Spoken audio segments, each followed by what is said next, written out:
Safari గడ్డపై దెబ్బతిన్న పులిలా భారత్ రెచ్చిపోయింది. తొలి టెస్టులో నిరాశపరిచిన మన పేసర్లు రెండో టెస్టులో చెలరేగిపోయారు. ముఖ్యంగా హైదరాబాదీ పేసర్ సఫారీ బ్యాటర్లను బెంబేలెత్తించాడు. టాస్ గెలిచి బ్యాటింగ్ ఎంచుకున్న దక్షిణాఫ్రికాను అసలు కుదురుకోనివ్వలేదు. బుల్లెట్లలా దూసుకొచ్చిన సిరాజ్ బంతులను ఎదుర్కొనేందుకు సఫారీ బ్యాటర్లు విలవిలలాడిపోయారు. కనీసం డిఫెండ్ చేసేందుకు కూడా భయపడ్డారంటే సిరాజ్ బౌలింగ్ ఎలా సాగిందో అర్థం చేసుకోవచ్చు. ఓపెనర్లతో సహా టాప్ ఆర్డర్లో ముగ్గురిని సింగిల్ డిజిట్కి అవుట్ చేశాడు. సిరాజ్ దెబ్బకు సౌత్ ఆఫ్రికా 34 పరుగులకే సగం వికెట్లు చేజార్చుకుంది.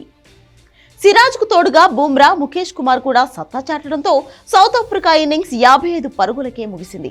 సిరాజ్ కేవలం 9 ఓవర్లలో 15 పరుగులే ఇచ్చి 6 వికెట్లు పడగొట్టాడు. 4 బ్యాటర్లను సిరాజ్ సింగిల్ డిజిట్కే పెవిలియన్ కు పంపాడు. సిరాజ్ స్పెల్లో 3 మేడెన్ ఓవర్లు ఉన్నాయి. అటు బుమ్రా 2, ముఖేష్ కుమార్ 2 వికెట్లు పడగొట్టాడు. ఈ మ్యాచ్ లో భారత్ 2 మార్పులతో బరిలోకి దిగింది.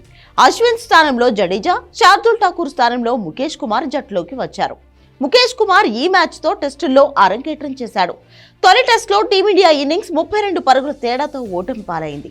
దానికి ప్రతీకారం తీర్చుకోవడంతో పాటు సిరీస్ ను కాపాడుకునే క్రమంలో బౌలర్లు మంచి ఆరంభాన్ని ఇవ్వగా ఇప్పుడు బ్యాటర్లు రాణించి భారీ ఆధిక్యం అందిస్తే భారత్ ఈ మ్యాచ్ లో పట్టు బిగించొచ్చు.